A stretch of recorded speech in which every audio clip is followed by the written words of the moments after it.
Youngstown, New York, July 1759. The French and Indian War has just entered its 5th year, and tensions are ever growing.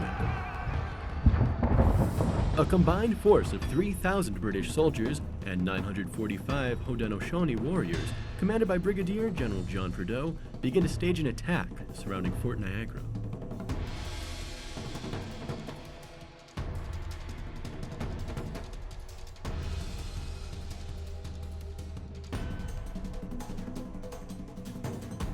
Inside the fort, and under the command of Captain Pierre Pouchot, who was originally brought in to improve the fort's defenses, a garrison of 486 French soldiers prepare to fend off the British siege.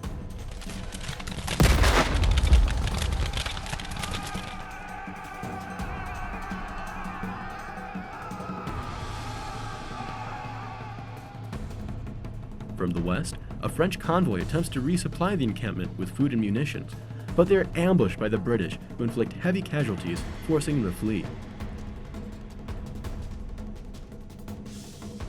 Famous for his diplomacy with the natives, Sir William Johnson would assume command of the siege after General Prideaux was killed in a mortar accident. And on July 25th, after 19 days of hard-fought French resistance, Johnson would accept the French surrender of Fort Niagara.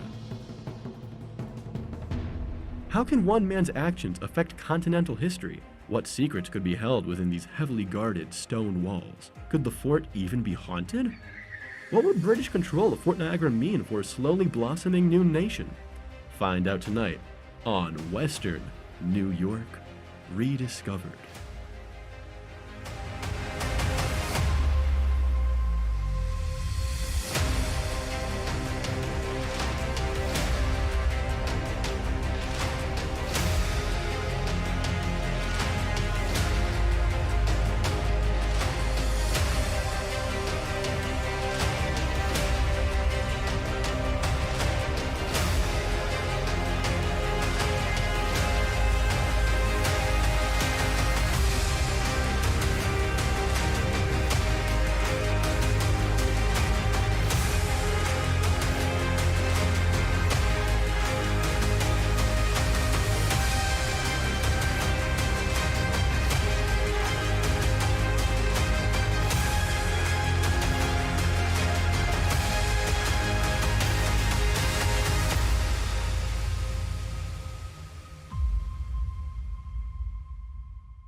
One more time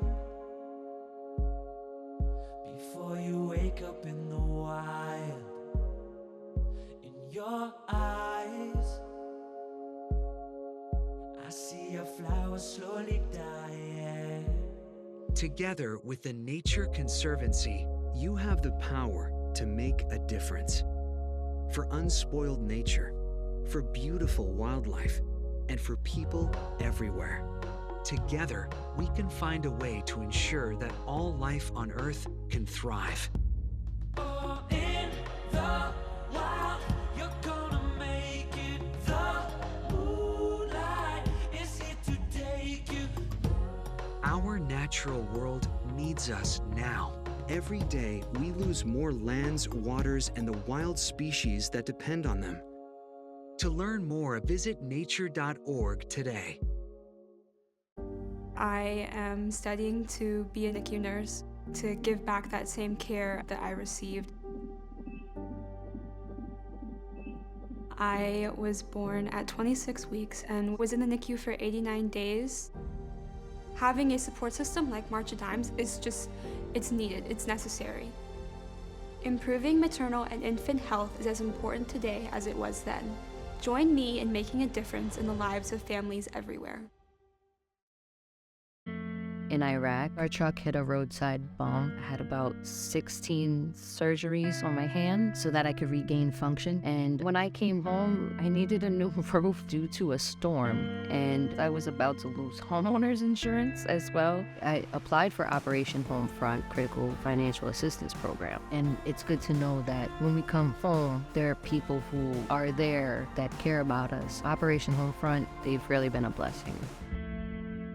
I'm Naheem Hines, proud supporter of the Muscular Dystrophy Association. My mom has muscular dystrophy, and the MDA helps her and kids like my buddy Ethan. My name is Ethan, and I'm 12 years old. Thanks to the Muscular Dystrophy Association and people like you, I have more hope than ever before. And MDA funds over 150 care centers for kids like me. For over 70 years, MDA has been transforming the lives of people living with muscular dystrophy, ALS, and related neuromuscular diseases. Learn more at mda.org today.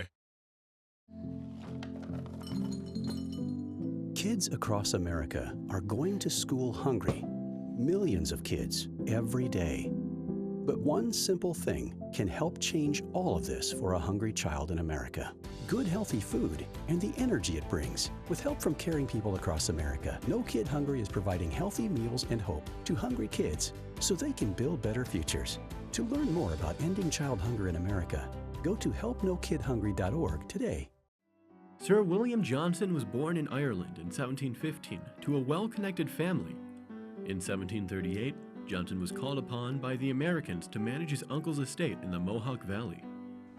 Sir William Johnson was an Irish immigrant who came to North America in the 1730s to look after the interests of his uncle, who was an admiral in the Royal Navy. Very quickly, he immersed himself in Native American culture. He entered the fur trade and began to be a cultural go-between between Native people and the province of New York. In 1755, he becomes superintendent of the Six Nations, appointed to that by the British Crown. So he's a very, very influential and important man in colonial America. Johnson became so engrossed in Native culture that he would even find himself falling for a Native woman. Sir William Johnson had a wife who was a German immigrant, Catherine Weissenberg, and she passed away. He then hooked up with Molly Brandt, and she and he were common law spouses, if you can call it that, for many, many years. Through his Native connections, and after showing great skill in diplomacy with the natives, William Johnson was appointed the rank of Superintendent of Indian Affairs.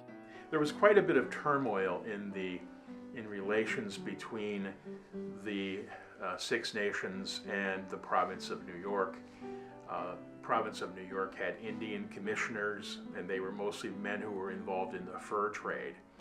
And things were not going particularly well, so Johnson steps in, and he does good work, and the British Crown realizes that we can't leave this important diplomatic activity to a group of fur traders, a group of provincials. So we're going to appoint William Johnson as the Crown's superintendent of Indian Affairs, so we can take over this role, we can run it the way we want to run it. A shrewd businessman, Johnson saw the benefits of trading with Native Americans, but understood that he must first integrate himself into their culture. He bought his own land, set himself up as a gentleman landowner, got involved in the fur trade, and of course all of these things brought him into contact with Native American people. He's going to be dealing with Native Americans all the time, and his personality was such that he was able to really become part of both cultures, both Anglo-American and Native American. The marriage between Johnson and Brandt would prove not only to be a personally important one for Johnson, but a politically vital one. In the 18th century, intermarriages between Europeans and people of indigenous groups is pretty highly sought after and encouraged, especially in the Great Lakes region. So Sir William Johnson, he married into a Mohawk family, and for him, as an agent of the British Indian Department, this is a really important connection to make, because the Mohawk, one of the tribes of the Haudenosaunee Confederacy, are the people who he's working with most closely. And so by marrying into a family, he is ensuring that he will be able to do his job really well, and he'll have kind of an interconnection that other Indian Department agents might not have in the same kind of way. Molly Brandt was a very powerful woman in the Mohawk Nation, as was Johnson within the British government, making their relationship mutually beneficial. Molly Brandt is was kind of the perfect match for Sir William Johnson.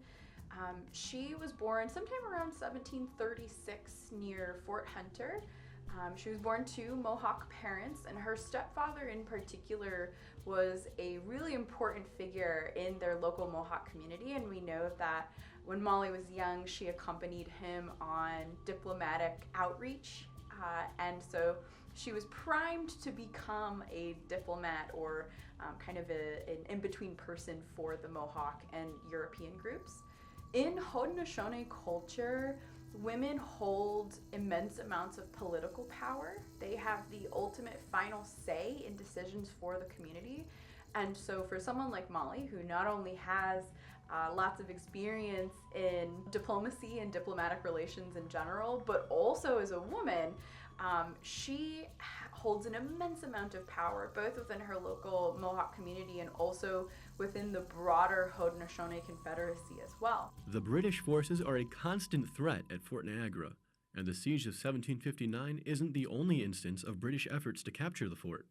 Fort Niagara is a target. The British decide in 1755 that we're going to attack 4 places that the French are holding that we think rightfully belong to us.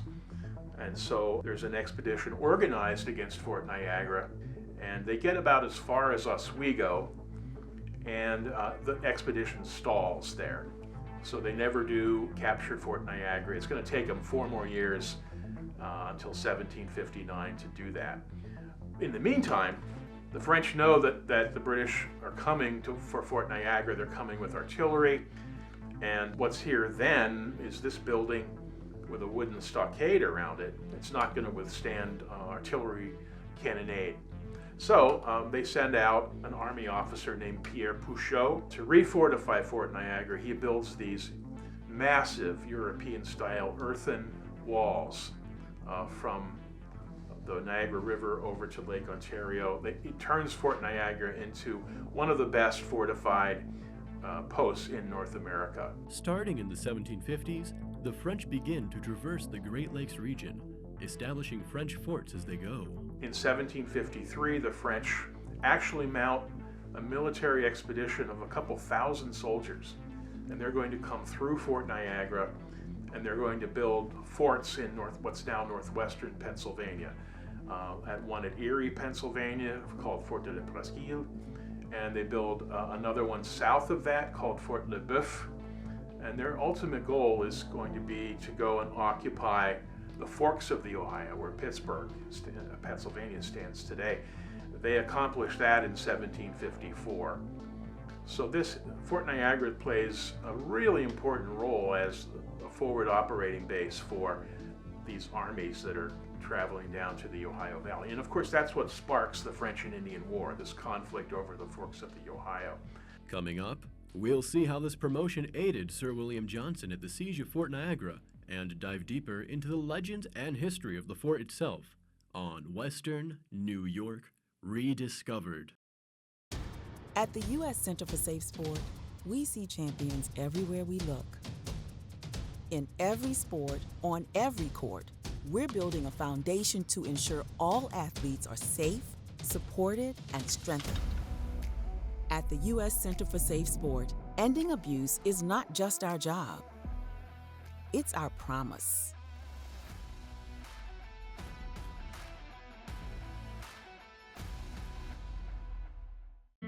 In Iraq, our truck hit a roadside bomb. I had about 16 surgeries on my hand so that I could regain function. And when I came home, I needed a new roof due to a storm. And I was about to lose homeowners insurance as well. I applied for Operation Homefront Critical Financial Assistance Program. And it's good to know that when we come home, there are people who are there that care about us. Operation Homefront, they've really been a blessing.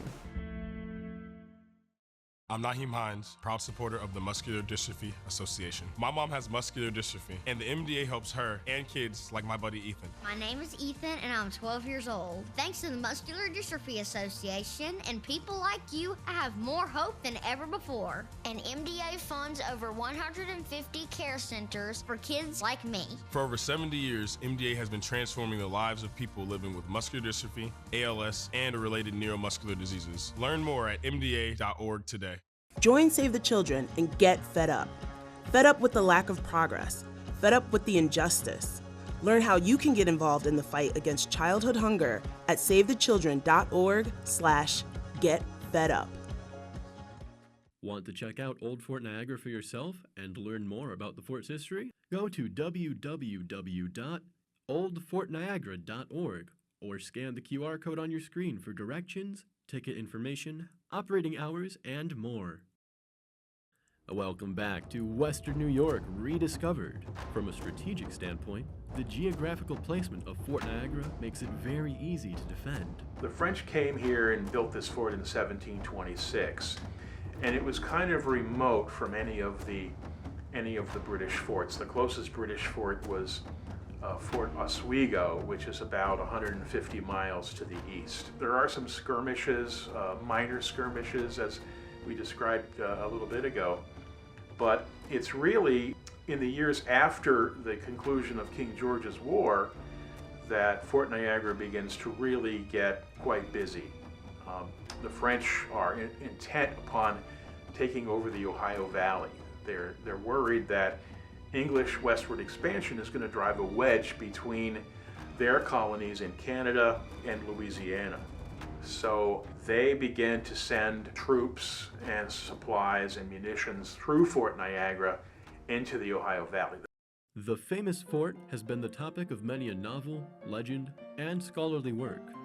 One such famous, albeit fictional tale, alleges that the French castle may even be haunted. In the 1830s, there was a creative writer whose name was DeVoe, and he wrote this ghost story about Fort Niagara. It was the headless ghost in the well.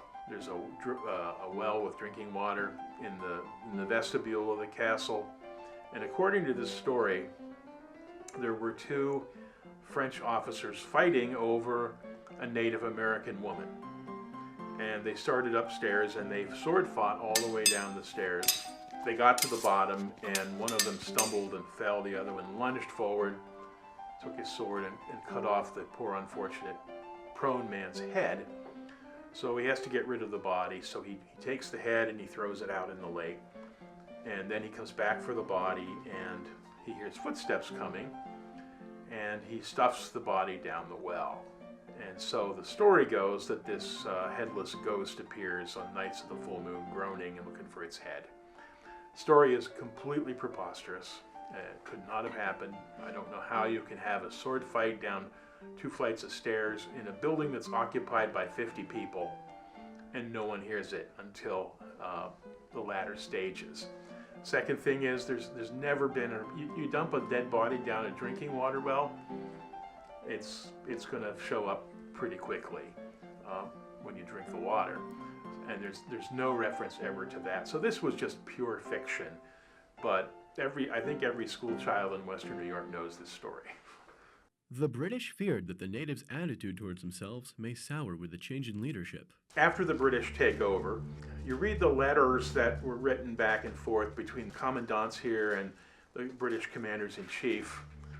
This would be General Thomas Gage. And most of what they're concerned about is attack by Native Americans. They spend a lot of time talking about, the disposition of Native people. Are they satisfied or are they not satisfied? Is there going to be trouble? And that lasts really all the way up to the outbreak of the American Revolution. We're a long way from Boston where the troubles began, and it's pretty hard to get news here. But once the revolution begins, orders from headquarters come to Fort Niagara and they're saying, make sure you keep the Native people friendly to the British. But what does this shift in power from French to British mean for the Native American allies? As time goes on and the Great Lakes Territory ceases to be French and starts to become British, this is after the 7 Years' War, or as we call it in North America, the French and Indian War. The shift from French rule to British rule is a little bit rocky. The British decide to kind of undo a lot of the trade policies that the French had put into place. And by the 1760s, this is more than 100 years after the fur trade has begun. Native peoples are, by that point, relying on a lot of European import goods to sustain their lifestyles. Things like fabric or metal goods like axes or cookware.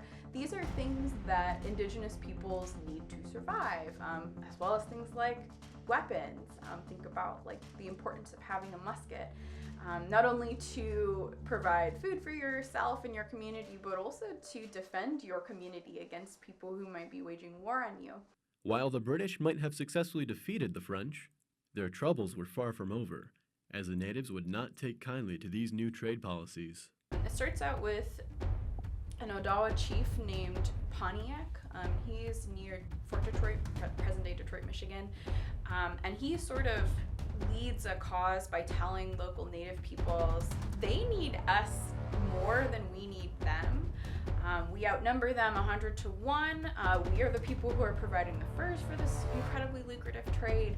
We need to make it clear that this is unacceptable and we're not going to take this lying down.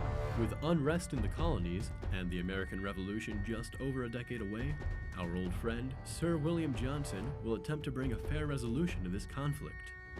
So in 1764, Johnson sets out to make peace with a number of the nations that were involved and a number that weren't involved in this uprising. So he calls a grand council here in the summer of 1764. And there's anywhere from 1,700 to 2,000 native warriors attend that council. They're camped out all around the fort. Concurrent with this, there's a British army that's assembling here that's going to be going west to relieve Detroit under the command of Colonel John Bradstreet. So Johnson, for about 3 weeks, he negotiates with these nations, Chippewa, Ottawa, Huron, and eventually Seneca. A lot of the people he negotiates with really weren't the worst actors in this, but everyone comes here because they want Native people come here because they want the trade to resume. The war has interrupted trade, which is important. So they're trying to bring things back to normal. So he concludes separate treaties with all of these different nations. And at first, the Seneca, who were involved, in fact, had been the primary warriors at Devil's Hole. At first, they're not showing up. So he has to threaten them that if you don't come to this council, I'm going to send an army and destroy your villages. So they end up coming, and one of the outcomes of that council is that they are forced to give up a 4-mile strip of land on the from Fort Niagara down to Lake Erie. So it was probably one of the largest gatherings of Native people up to that point in American history. But what would the now firmly British fort's role in the American Revolution be? And what became of the fort through U.S. control into modernity? All this and more when we come back.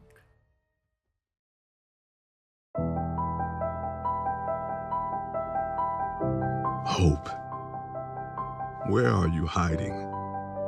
I search for you in the seconds, the minutes of each and every day. Hear me as I call out to you. Take my hand. Lift me up as I lift up others. Welcome me home, father, mother, sister, brother, son, daughter. Hear us now. Alone we stood, divided we fell. No longer. Now we choose to make the connection. Our new mission lies within. Visit maketheconnection.net to learn more. One more time before you wake up in the wild. In your eyes, I see a flower slowly dying. Together with the Nature Conservancy, you have the power to make a difference. For unspoiled nature, for beautiful wildlife, and for people everywhere. Together, we can find a way to ensure that all life on Earth can thrive. In the wild, you're gonna make it. The moonlight is here to take you. Our natural world needs us now. Every day, we lose more lands, waters, and the wild species that depend on them. To learn more, visit nature.org today. Welcome back to Western New York Rediscovered. We've been through wars of empire and incredible British diplomacy. But what would be the role of Fort Niagara in the American Revolution? And how would its impact, as well as that of Sir William Johnson and Molly Brant, affect the nation to be? When the Revolutionary War starts, the British are looking to secure alliances, and they eventually do with many of the nations. And they're going to war on behalf of the British. Not all of them. Some of them are siding with the Americans, but particularly the ones here around Fort Niagara, the Seneca, the Cayuga, are going to be more loyal to the British. Although some indigenous groups found themselves at odds with the British, a majority decided to remain allied with them once the Revolution began. When the shift comes towards the American Revolution, where Native folks are having to decide whether or not they're going to stick with their British allies or join the American forces, things get messy again. A lot of indigenous groups are more interested in siding with the British because they're looking at it as kind of like the devil that you know is better than the one that you don't know. The American Revolution would prove not only to be trouble for the British, but for Sir William Johnson's wife, who would remain firmly aligned with the crown and lived in perpetual danger of capture by American forces. We know for a fact Molly Brant kind of appears as a more permanent figure at Johnson Hall, Sir William Johnson's home, starting in 1759. And she lives there until 1777. This is a few years after Sir William Johnson's death. And in 1777, she and her, the children who are still living at home with her, many of her kids were grown by that point, were forced out of Johnson Hall due to American forces coming to them. Molly Brant, if you'll remember, is still very much firmly sided with the British. And even though there are attempts made to sort of try and sway her to join the American cause, she really adamantly refuses. And so when American forces are coming to Johnson Hall, she has to flee. She goes back to sort of her hometown where she grew up with her kids. And it is at that point they live there for a little bit and then are again forced from that area.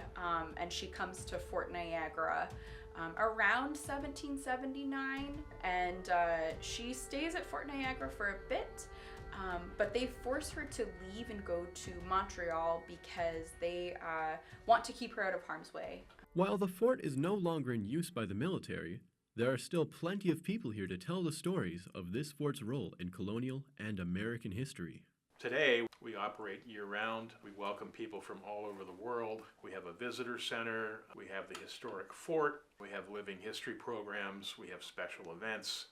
So we're seeing an average of about 100,000 visitors a year from all over the world. The legacy of Sir William Johnson truly has stood the test of time. After his time at the fort, Johnson would continue to serve as the British Superintendent of Indian Affairs until his death in 1774. While having survived the war, Johnson would succumb to a stroke at his home, Johnson Hall, during a Native American peace conference. He is buried at St. John's Episcopal Church in Johnstown, New York. Johnson isn't the only lasting legacy from tonight's episode, though.